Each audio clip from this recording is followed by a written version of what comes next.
Hello, and thank you for joining us. My name is Mariko Toyoji, and I'm the Special Programs Manager for SAAFF. And on behalf of the Seattle Asian American Film Festival, I would like to welcome some of the filmmakers from our 2020 COVID Shorts program for a question and answer session about their work. And so thank you all so much for sharing your films and your stories and joining us for our conversation this evening. Just first things first, I want to do some introductions. And so if we can go around and if you can tell us your name, the film you worked on, and where you're joining from, we'll get to know each other a little better. Valerie, do you want to start us off tonight? Sure. I'm Valerie. So my film is Radical Care, the Auntie Sewing Squad, and I'm in San Francisco. Awesome. Alex, can you go next? Absolutely. Hello, my name is Alexander Catedral, and my film is Back to Work, and I'm coming in from Peoria, Arizona.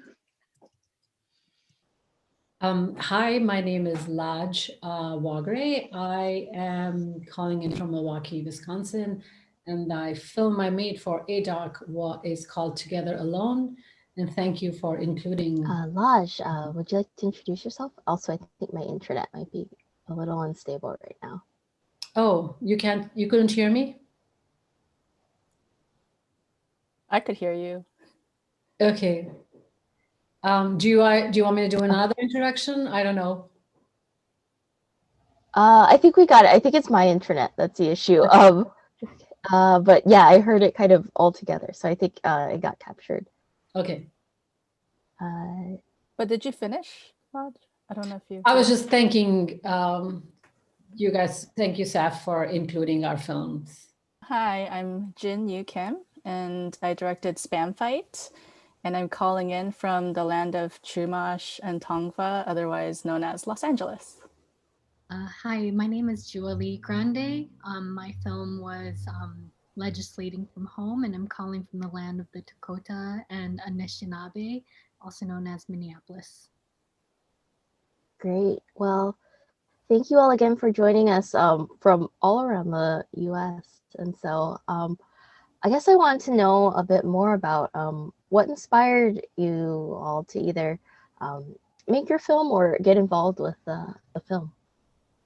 My motivation for making this film, when the ADOC made the call out for, representation of Asian Americans in what the global pandemic, which is happening, the first film I wanted to make was about like the cooking that was happening in my house and my son talking to my mom across like continents using of technology. But then COVID numbers were growing and the protest was growing and the government had a really bad response to the COVID. And then so it had a direct impact on my family, my husband being an emergency worker. So I quickly turned it around and I said, okay, personal is also important. So that's how I made my 2-minute film, was about how did this impact the life of my family and as a family of an emergency worker, like a frontline worker, I guess. Yeah. I guess I'll go next. So similarly, I was just kind of incubating this idea for like doing something with spam. I love spam. And I've just been like always thinking if I could do something longer, I could do a project about it, but I didn't realize if there was going to be a story or if it's going to be appealing to anyone. And I'm a part of this like group chat called Ramen and Hello Kitty. And it's just like a bunch of Asian American women. And all we really talk about is like, food and politics. And a lot of us are writers. And my friend, Margot, who I went to college with, Margot Cito, she wrote this article that was so amazing. It was about how she really needed to cook spam in her apartment when the shutdown just happened, and her boyfriend's vegetarian and he's also white. So he like didn't understand why she needed to cook spam.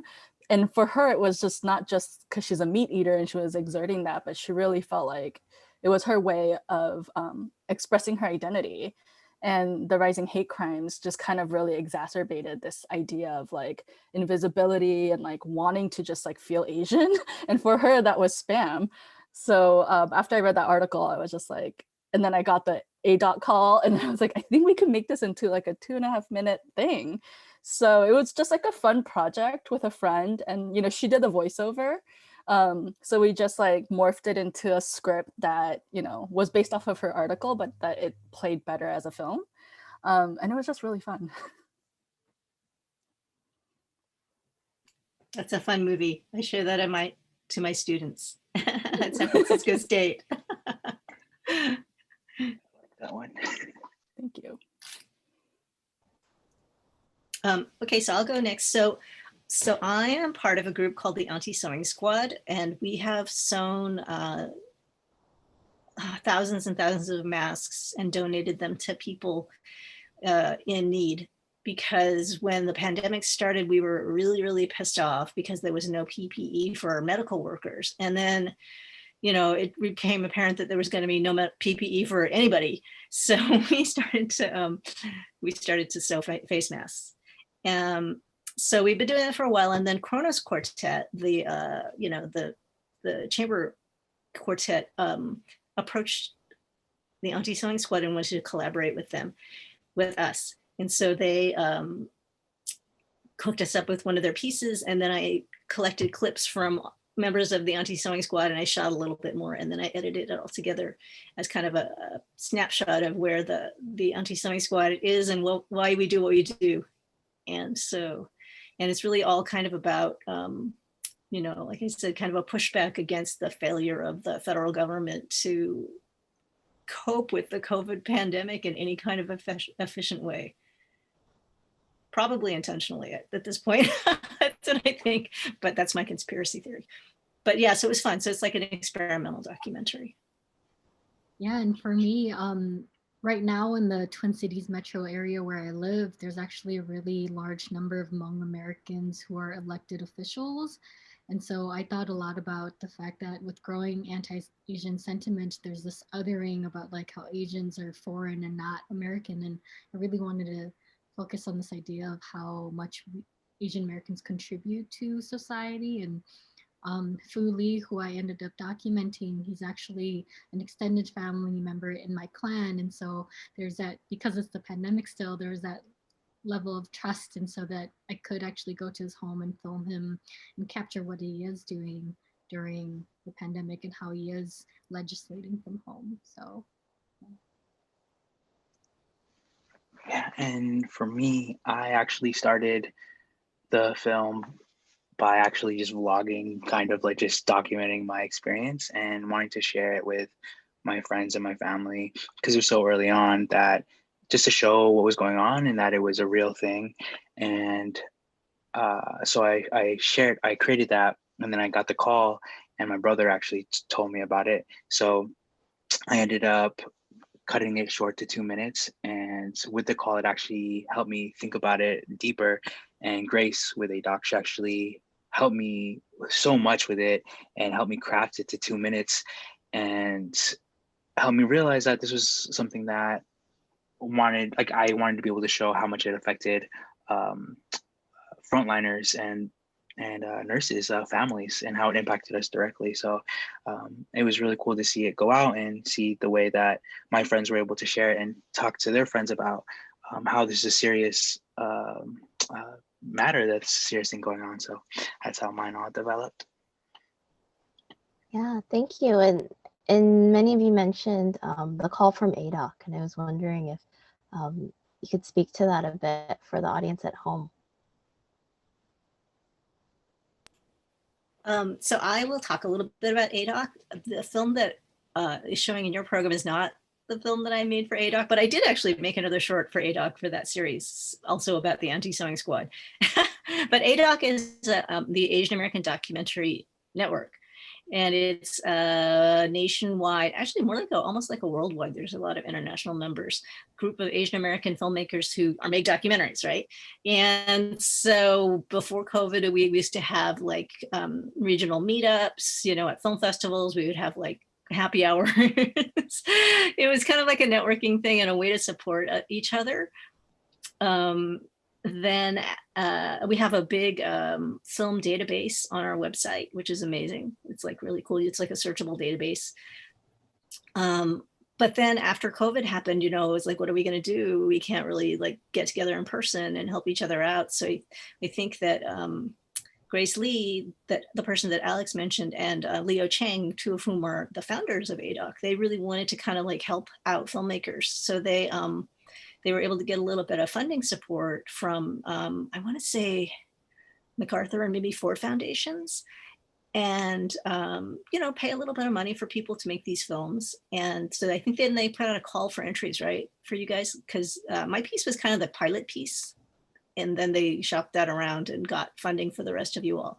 And I think there was also, they commissioned a few short essays too, all about Asian Americans living in the time of COVID. So yeah, so I mean, I think that must have been how you guys all heard about it, right? Awesome. Well, thanks for that. It truly was a community effort and across the nation. So also a plug for ADOC. Check them out and a lot of their great resources too. And so really every one of these films is so personal in their own way, but also really universal. And looking back on it now, what were your biggest takeaways from the experience? Or what were some of the most memorable parts about making the film?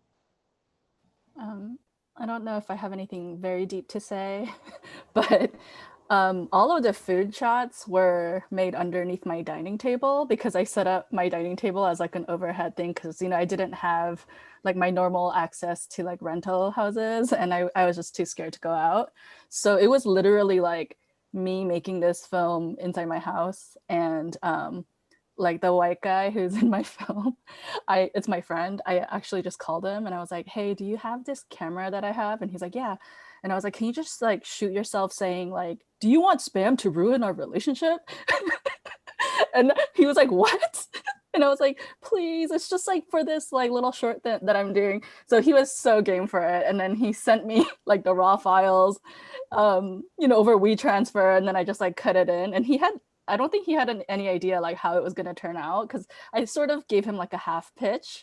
And I was like, you're not going to look bad. You're just acting. So, but he was fine with it. And it was just really funny to like remote shoot some elements. And then I remember thinking like, wow, like if I had to shoot a film right now, like it's just going to be so complicated. And this was like, you know, very early on, before there were like COVID protocols and COVID officers and all this stuff. So, but and now looking back at it, I was like, wow, that was like a very scary time. And now I just feel like it's technically scarier because of the numbers, but I think people are so used to it now that we're just like, this is normal now. Yeah. I think for me, it was, I walked into it very timidly, like, because I was quite reluctant to put the camera on self, like, you know, which is very rare. But I got like really good support. Like Anurana, who was another ADOC member, she edited the film and she was super like encouraging and supportive and patient. And because it was really hard to get shots of my family and my husband because of the crazy hours, like 4 o'clock in the morning, they're going to work, and the hours that he was working was insane, and he's tired. And so it was like not a very reluctant participant. But ADOC also, like Pallavi and Leon, they all like, everybody like was so helpful and supportive, and the feedback they gave me was supportive. So every step of the way, I'm like, oh, I can do it. Oh, I'm going to really do it. So it was a very timid start, but then the support I got made it like, okay, this is really going to happen. Even though it was a 2-minute film, it still took, and then also it motivated me to like focus back on work, because during the time it was really hard to focus. I mean, we are still during the time, but at that time there was so many unknowns in, and so the government is new now, so you feel a little bit hopeful that the shift is, you see the light at the end of the tunnel. But at that time things were very different and it was hard to focus. So the support I got was very helpful. Yeah, I would have to say a similar thing for me was the support. I think some of the two of the more memorable things for me was I document everything and I don't ever really know what to do with it. And I always wanted to get into documentary work, and I've done a few things, but nothing so serious. And so I've always wanted to see how can I create a documentary film with things that I always do in this kind of format, without it being this like vlogging style, and just wanted to create things that mattered. And so being able to see how that transformed into an actual piece by working with Grace and the support with ADOC, and being able to see how to actually do that was super helpful, and really changed my mind about things. Like, okay, I could actually do this on a regular basis, and then this is a format in which I could do it. And that was like a huge piece for me. And then lastly, I would say that me being able to, I think, what is it? Sorry. Yeah, so I think the other memorable part is being able to look back at everything. And when I actually look back at my footage during that time, because I got COVID on my 30th birthday, and then I was actually working on the film while I had COVID, and like and so I was like coughing, and my dad was in the hospital. He was there for like 12 or so days. So it was just looking back on everything. It was hard to see in the moment how tough it was for me. But when I looked back on the footage as I was editing in the moment, I was able to like really, it was like therapy for me to kind of look back and like, wow, this actually is a hard time. This actually has been very difficult. And I think it was easy for me to be like, oh no, it's fine. Like, I'll get over it. We'll be okay. Like, we're gonna get through it. But when I look back at the footage, I was like, oh my goodness, this is actually super sad. And was able to actually reflect and let myself heal in a way, and be in the present moment, and be okay that things are not okay. So yeah. Yeah, Alex, I remember watching your film, and just it's just such a unique perspective that I think that many of us may not understand in such a personal way. And I think that your film really and it was just so vulnerable, and I think too provided such a slice of an experience that too many people have had to endure. So thank you for that too. Thank you so much. Yeah, I think with my film, I learned how quickly things can move, because from the day that I found out that ADOC had selected my project to the day that I submitted a completed piece, it was probably around 1 week, which like I think, yeah, typically that would likely not be doable. But I think because everything had been canceled, there was the pandemic, I was trying to find a way to like still be productive. I mean, it worked out, but it was very interesting that I was able, and I think it also helped that the person I was documenting, the representative, he was on board as soon as I texted him and said, hey, like, when are you free? He's like, tomorrow. I have some meetings like with the governor, like come over. Or like there are days he's just like, right now, like, do you have time? Like, I have a meeting that starts in 10 minutes. And luckily we live just in neighboring neighborhoods, so I could just drive over quickly. So it actually happened really quickly, and I was really surprised. And Emily Hong was the ADOC mentor who kind of like gave me a lot of feedback and support, so it was helpful. And like, it just goes to show that with a lot of support, things can move quickly. You know, one thing that I thought was really interesting, and it kind of reflects what other folks have said, is that how it had making this kind of project became like a coping mechanism for a lot of us, you know. Mm-hmm. And I think it was great that we were able to kind of make some kind of creative record for this really a historic moment that we sadly have been trapped in. You know, I mean, Alex's movie is just like there. It's like that time. It's like a slice of that moment. So I think that it's really amazing how these projects came together. Sometimes in a week. That's pretty. I remember yours was like the one of the first ones to come out, right? So yeah, I could understand that. So a way to kind of, you know, like I said, just kind of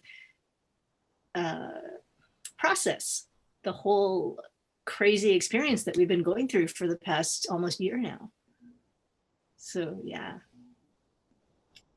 Yeah, I just want to give big props to all of you, like, filming and creating a documentary in lockdown is incredibly challenging. And I think a lot of you spoke to overcoming a lot of those challenges and the importance of having support and kind of getting creative about solutions. And so I think I want to ask too, just since finishing your films, how have you all adapted creatively during the pandemic into kind of our quote unquote new normal? I mean, I don't think there's going to be normal for a long time. So, yeah, we do our best. For me, at least.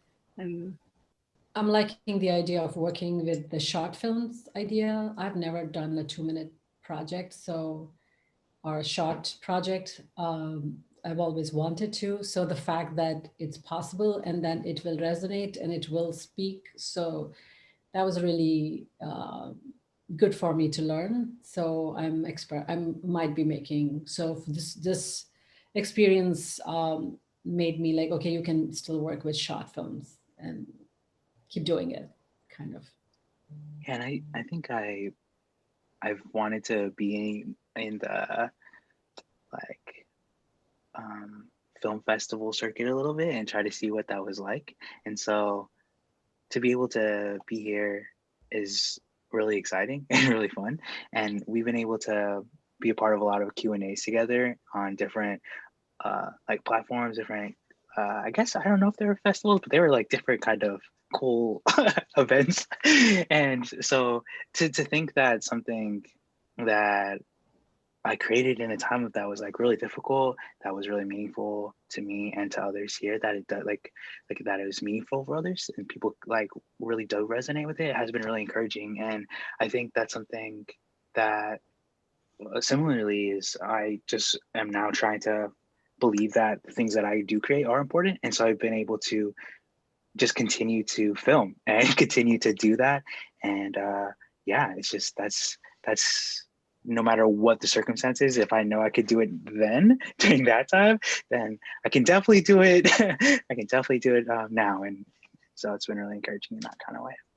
Yeah, I don't know if I've adapted at all. I think I'm still struggling. I'm sure all of us are.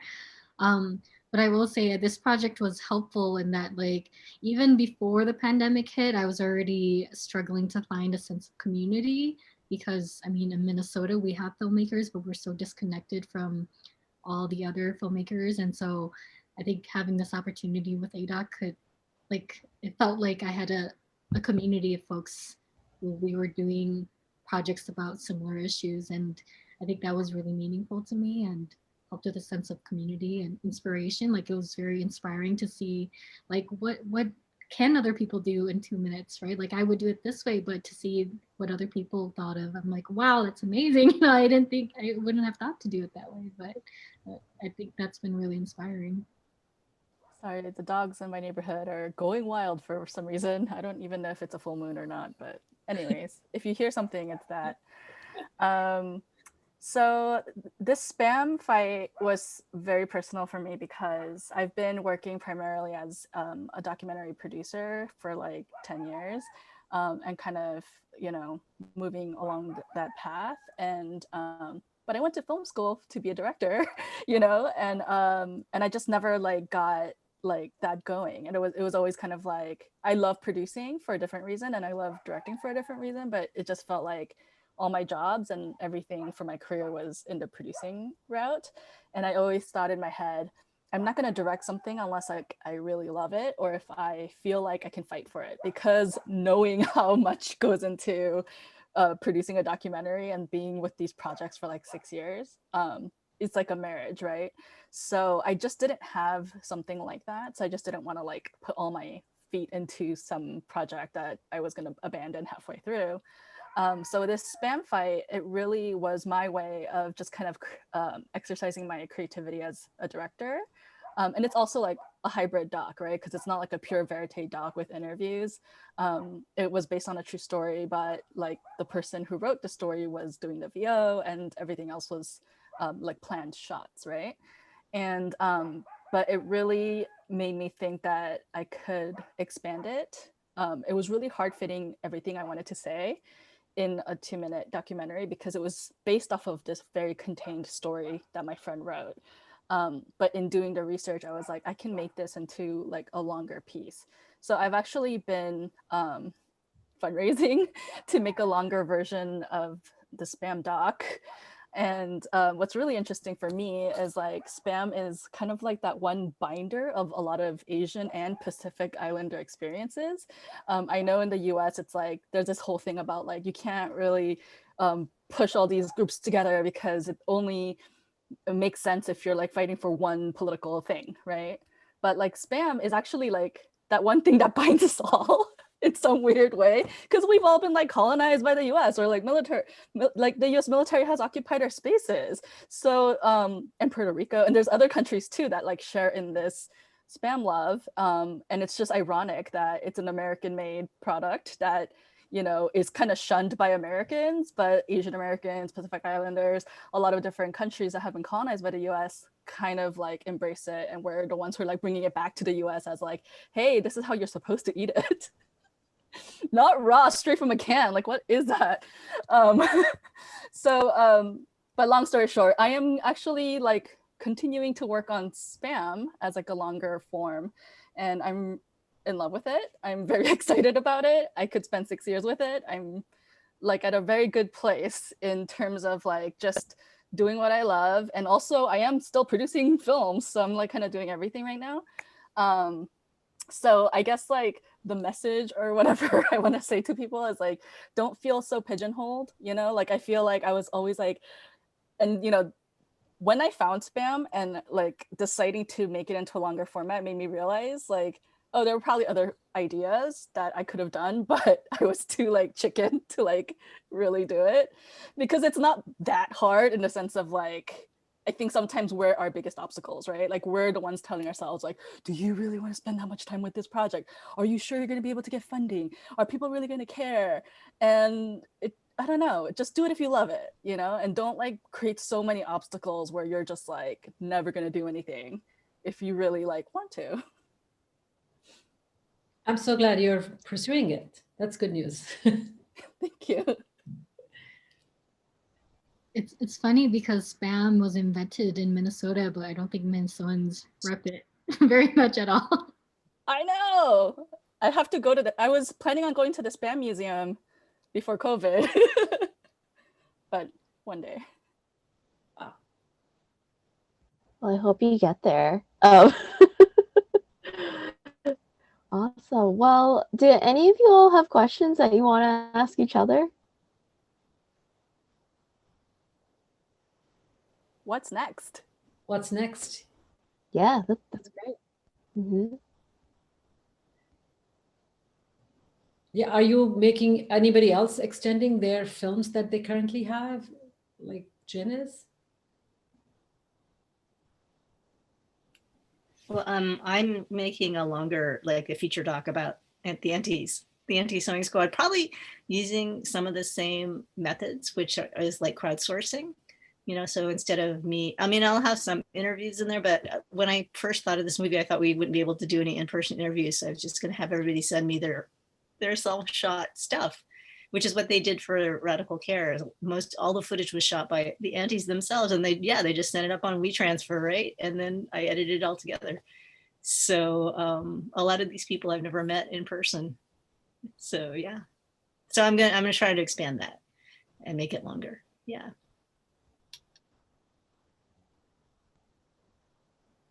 I'm not expanding mine. I have thought about doing similar stories where I'm just capturing how people are working during the pandemic, but I don't have time. So I'm actually working on my first feature documentary right now called Dispirited. It's about my personal journey being as an agnostic woman in an interracial family, being told that I'll become a Hmong shaman and kind of navigating all the challenges that come with that and what that means here in America. So that's taking up all my time right now. Interesting.